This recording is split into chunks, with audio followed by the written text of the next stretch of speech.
Forget everything you know about IT planning. What I'm about to share with you will completely change the way you look at business. So in 2018 or 2019, something like that, I had 3 business partners. It was them and me. It was 4 partners in Mindcore. And so it didn't work out.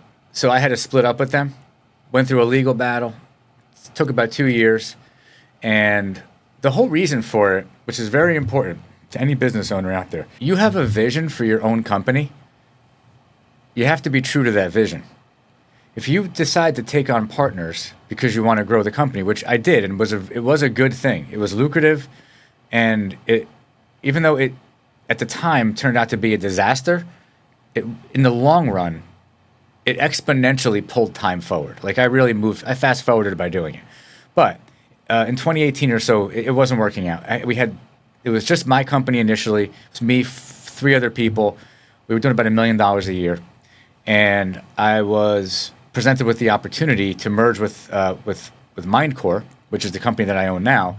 That company was doing about $3 million a year.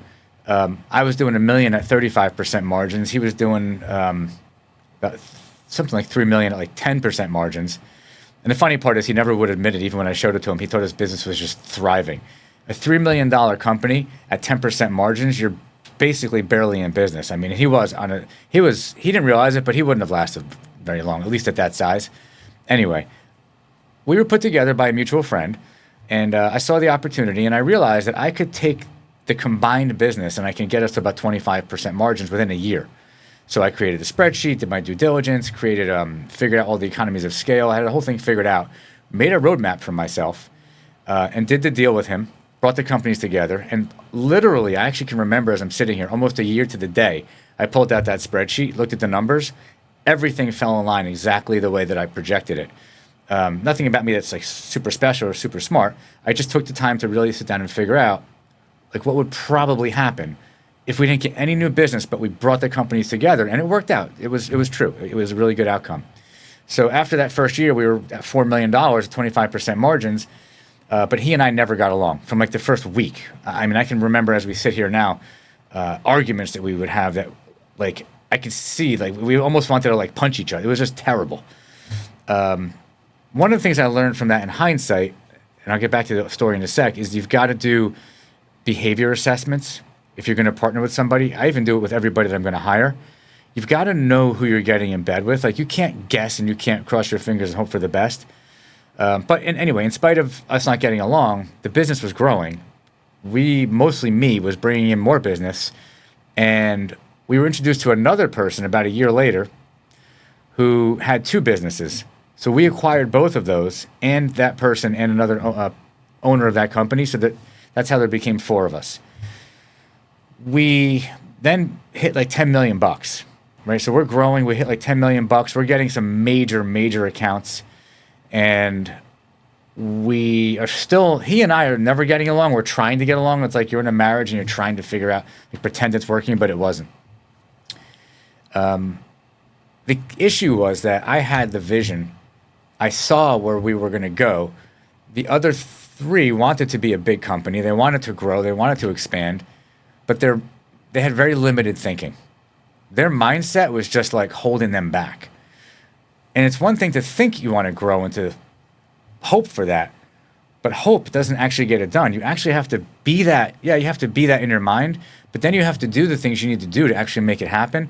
And the things we needed to do required you to think differently, and they could not think that way. It created a lot of tension. The one original partner was very passive-aggressive, was very undermined everything. And I didn't really know until this began to happen. I discovered he was just really an emotionally disturbed person. A lot of problems, probably a narcissist, very passive-aggressive, had a very traumatic, physically abusive childhood. I mean, this guy was just a disaster. So one thing leads to another, and we really did get to the point. We were going to a business therapist. The 4 of us would go like 2 times a week. I would go another time a week. And we must have invested $200,000 in therapy as a group. It's crazy how much money we invested. But I learned a lot from it. And one of the things we finally got to the point, which was in a therapy session, which was just with me and this one business coach, the slash therapist, is it possible to go any further with this group together? And the conclusion I came to was no, it's impossible. So one thing that I had done over the years was I had shifted the culture to focus more on our core values and to put people in the culture that lined up with those core values. And now, all these years later, which I know for sure is true. There's the book here anywhere? No. There's a book by John Maxwell. It's a 21 irrefutable laws of leadership. There it is. And a good friend of mine turned me on to that book. And I'm telling you, as I'm now listening to that book for the fourth time as we speak, I'm reflecting on all those years, 2019, 2020, 2021, et cetera, of even though I didn't know I was doing the right thing. In hindsight, instinctually, I was doing the right thing. And that was putting a strong culture in place, making sure that anybody in that culture is toxic is removed from that culture. Anybody who can be rehabilitated and integrated, fine, do it. It is now 2024, and it took from 2018. I finally now have that in place in 2024. Now, 2019 happens, COVID hits, that definitely slowed things down. I had bought everybody out after this long legal battle. So everything went to a legal battle. It went to court, legit went to court. We were all in the courtrooms, and it was like a divorce, a business divorce. I ended up sole owner of the business. I owed millions of dollars to these other partners, which I just recently, last week, paid the final payment to that original partner. I only have two more left. There's smaller payments, but it was like paying off a 6-year loan. I overpaid. My lawyers at one point said, look, if you want to get this done, you're going to have to overpay by 20%. So you have to do the most important thing you're ever going to do. Make a decision to believe in yourself. I believed in myself, and I knew what I was going to be. I know what I'm capable of, and I knew I could do this with the business. Wasn't going to be easy. So I overpaid him. The other guys weren't as tough as him, but I overpaid him for the business. And then I forgot about it. I decided it's a car payment. Well, it's more like a very big house payment. And I went to work on growing the business. Okay, boom, COVID hits, derailed that whole plan. Now I go into survival mode. Because we all didn't know. It was nothing but uncertainty. I didn't know if we were going to have to pivot, if I was going to have to fire. I had no idea what was going to go on. It turned out that year of COVID, which I guess was 2020, we had the best year we ever had. It just worked out that way. I ended up giving everybody in the company a bonus. Everybody in the company got a raise that year. And what I was very careful to do was to not operate from a place of fear.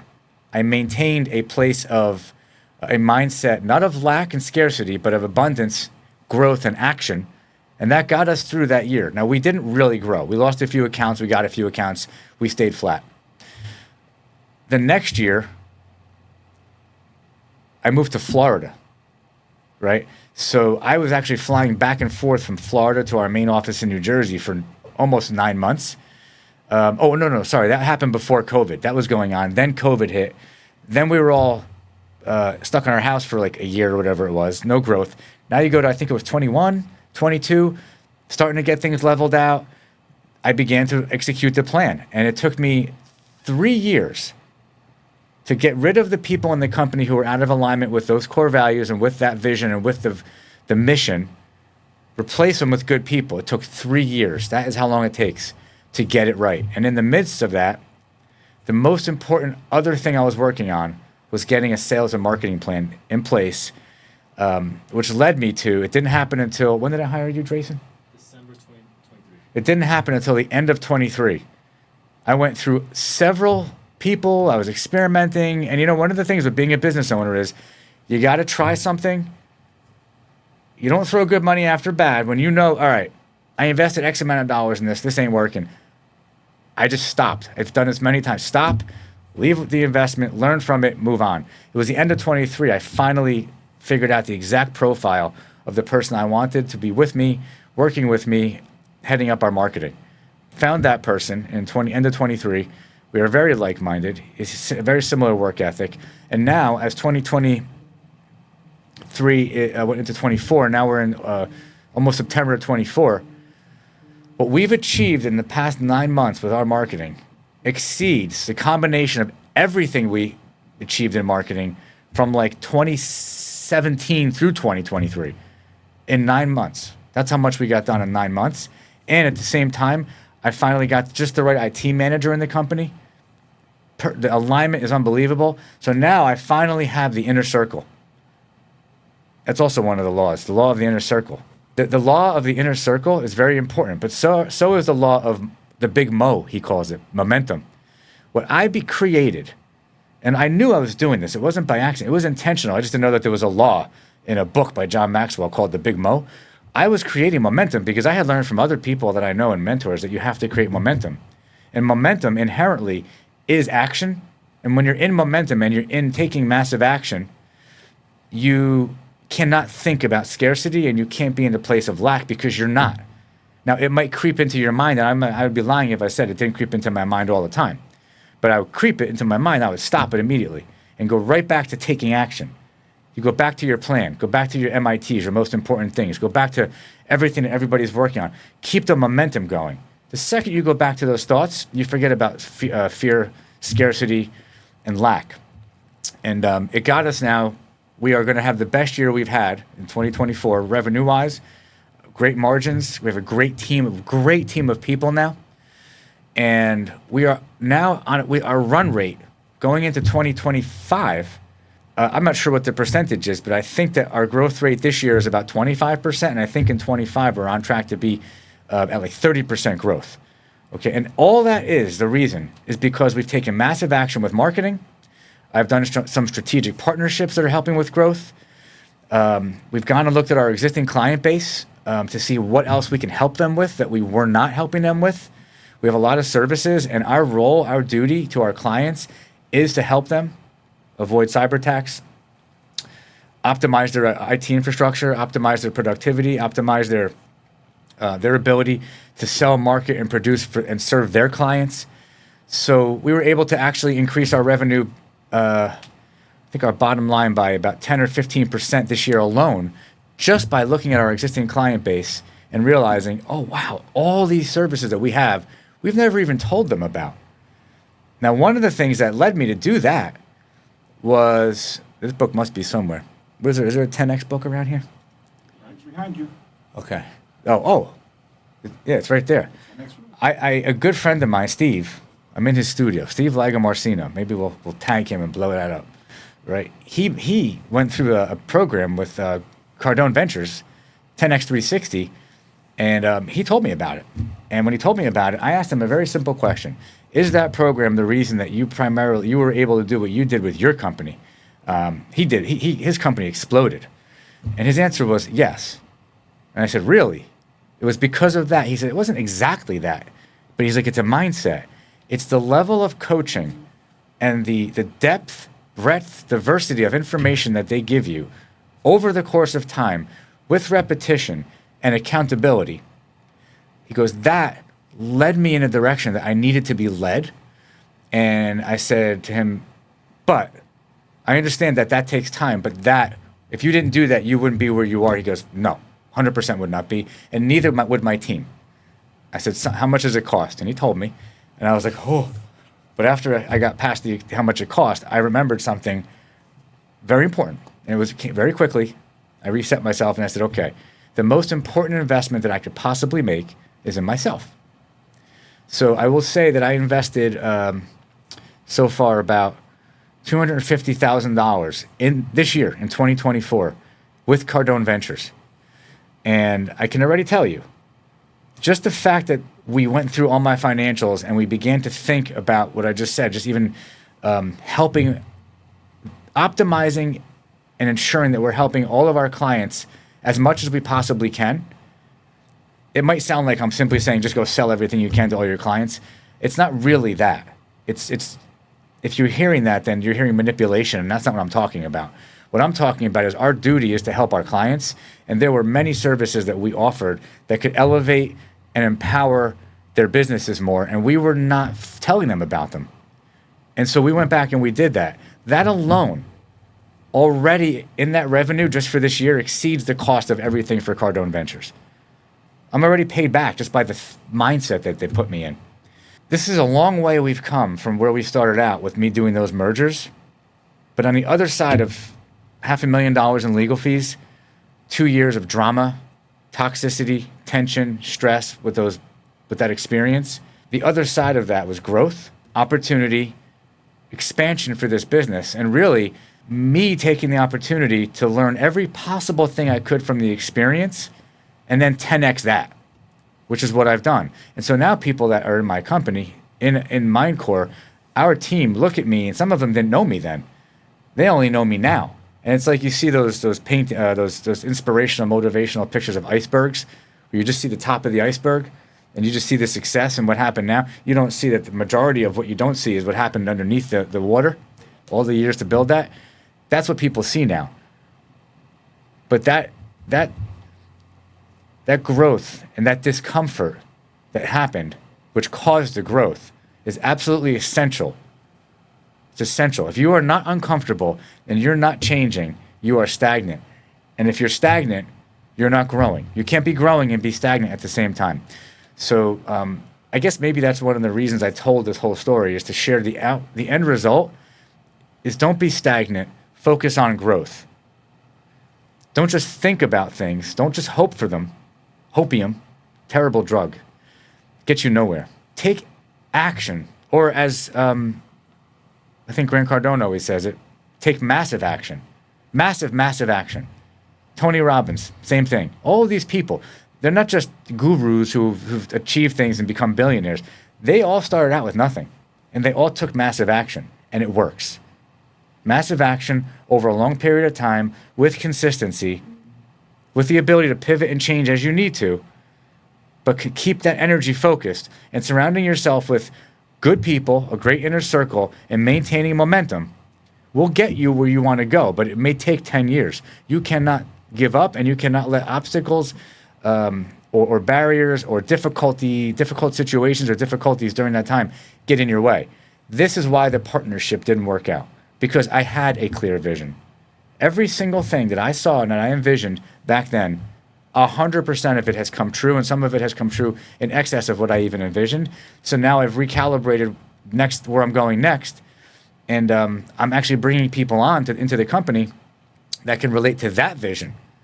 These other guys in a million years never would have lasted. If they had lasted, I would have made them, they would have been multimillionaires right now.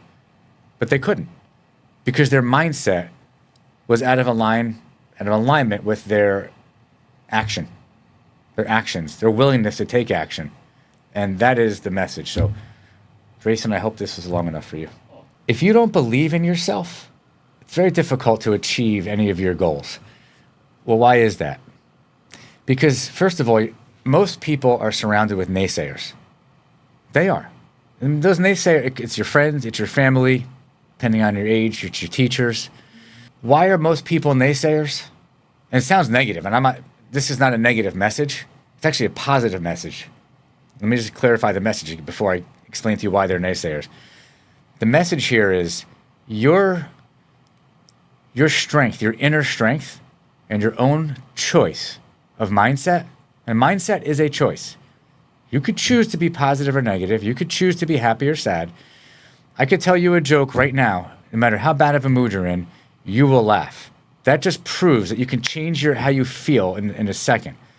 And the second you laugh or the second you smile, you change your chemistry, okay? How you think and how you feel and how you respond and react to every situation is a choice. The only time it's not a choice is if you actually have some sort of disorder that prevents you from controlling your thoughts. I have, and I've always had extremely, extremely deep belief in myself. But there's a reason for that. When I was 12, my father died. Within 3 months of finding out he was going to die, he died. I was 12 years old. The home I grew up in was highly dysfunctional. And we were relatively poor. Now, if you put me in the poorest of neighborhoods in the U.S., no, we weren't that poor. But we had little enough money that we were getting paid. We were getting checks from the government, Social Security checks every month. That's how my mother used to pay for food and pay for the apartment we were living in. And aside from that, we had nothing. I was fortunate enough that I had two relatives, my grandmother and my great aunt, who had means, and the things I really, really needed, sneakers, summer camp, they paid for those, but that was it. So I learned at a very, very young age that if I wanted something, I had to figure out how to make it happen. Now, there's another part of that, because I was always a dreamer. I dreamed of things. I mean, I can remember as a child, 9, 10, 11 years old, dreaming of having money, dreaming of living like my friends in this wealthy town I grew up in, where everybody's parents had all this money and they had these big houses and cars and Mercedes and Porsches. I didn't have that. I saw it, so it gave me motivation, but there was nothing in my own household or home that taught me how to get it. And school will never teach you how to get it.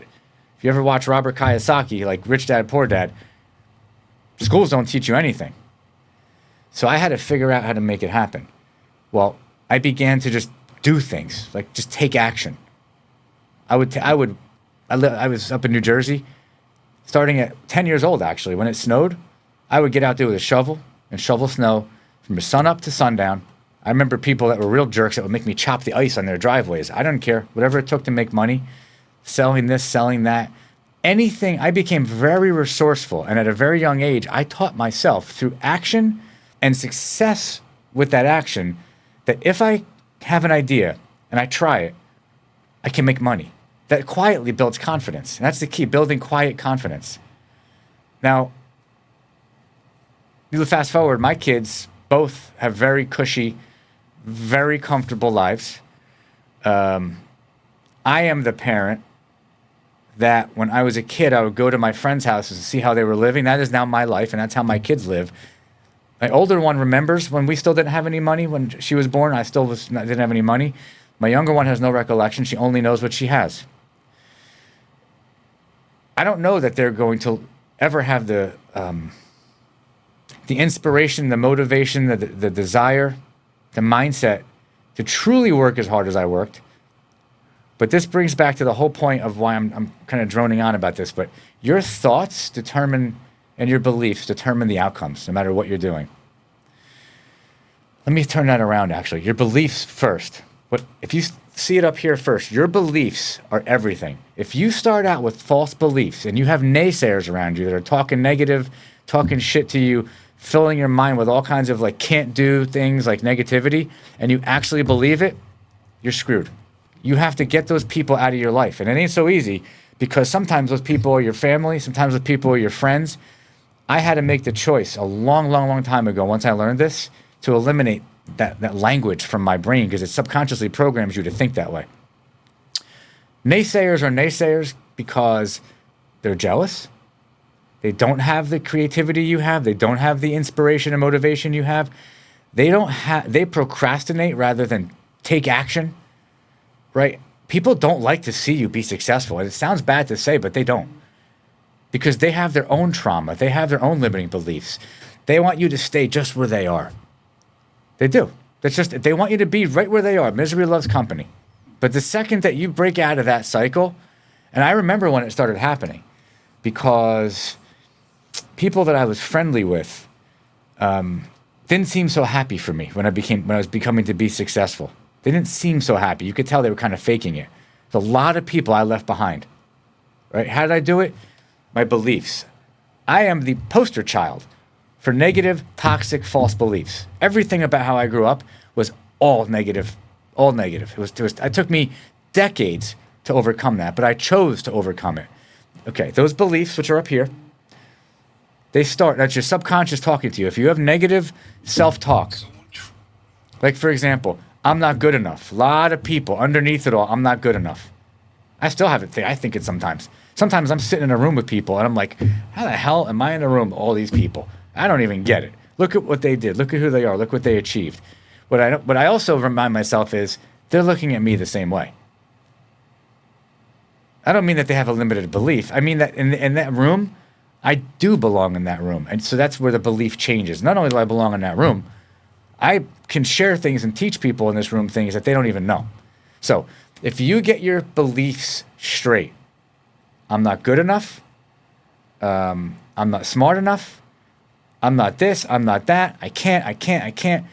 And you replace those with thoughts that are empowering beliefs. The next thing that happens is your beliefs change your thoughts because your beliefs control your thoughts. I'm not good enough leads you to believe I'm not going to go do that. lead you to think I'm not going to go do that. You change your beliefs, you've changed your thoughts. It's very critical.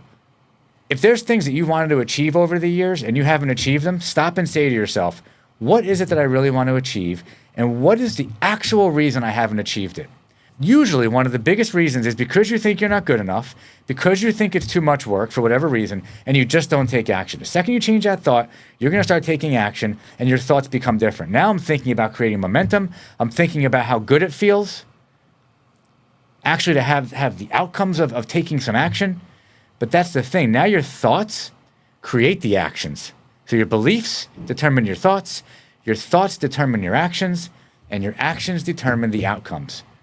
I am literally walking proof that you can change your beliefs, change your thoughts, change your actions, take massive action, and even in that action, when you have negative self-talk, talk yourself out of that shit, put it on a shelf, get rid of it, which you can train yourself to do. Remember, keep building momentum, taking action, surrounding yourself with the right people, all of those things, having the right mentors, coaches, keep you in the right mindset, and over time, getting your beliefs straightened out, 100% guaranteed, without fail, will result in the outcome and the vision that you wanted. One of the biggest issues right now with the younger generation, younger 20, 30-year-olds, they don't want to put the time in. They don't want to put the time in. They think they know everything. They don't want to put the time in to actually put that 10,000 hours in. Malcolm Gladwell wrote that book, Outliers. Talks about putting 10,000 hours in. Talks about how many years the Beatles spent practicing in clubs. Famous hockey players, he talked about how many hours they spent before anybody knew who they were. It's all the same. You need that 10,000 hours. That builds inner confidence that makes you bulletproof. And no matter what happens, you know, I'm good. That's when you carry yourself to the next level and the next level and the next level. And that's why your beliefs and your thoughts are so important. Don't let anybody tell you that you can't do something or that anything that you dream about or that you envision is impossible. It's ridiculous how possible those things are. The first thing you should do is get rid of those people. Last thing I'm going to tell you is this. My father-in-law, when he first met me, I always dreamed of owning real estate. I knew just viscerally that owning real estate would make me a multi-millionaire. This is a guy who grew up with nothing. But I knew people that owned real estate when I was growing up. My father's best friend owned 100 commercial properties. He was a mentor to me. I said to my father-in-law one day, I'm going to have all these properties and I'm going to have all these tenants and I'm going to make all this money. I mean, I was probably 32 at the time, but now I'm just about 52, so 20 years ago. I will never forget, and I will never let him forget, that he looked at me and he said, oh my God, you're such a dreamer. You're not going to do those things. He actually said that to me. He's the nicest guy in the world. Those words have a lot of power over people. Now, I didn't believe it. And I was like, so I actually stopped talking to him about it. I couldn't push him out of my life because of my father-in-law. But I avoided those conversations. I just said, okay, I'm not even bringing it up because I don't want to hear that shit. That's bullshit. And now, he likes to say that my job now is to keep him in the lifestyle he's become accustomed to and to keep his daughter in a lifestyle she's become accustomed to. It's like a running joke now. But about a month ago, I looked at him, I said, his name is Alan. I'm like, Alan, you remember when you told me blah, blah, blah? He goes, I kind of vaguely remember, but he's like, yeah. I said, yeah, look around. Look at the business. This is material. But look at the cars. Look at the house. Look at the properties. Look at the bank account.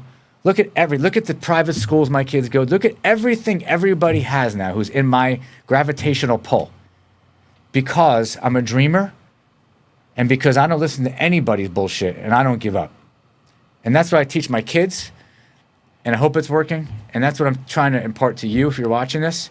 That's the message. Change your beliefs, change your thoughts. Everything you want will come to you. Just don't be in a rush. Just give it time.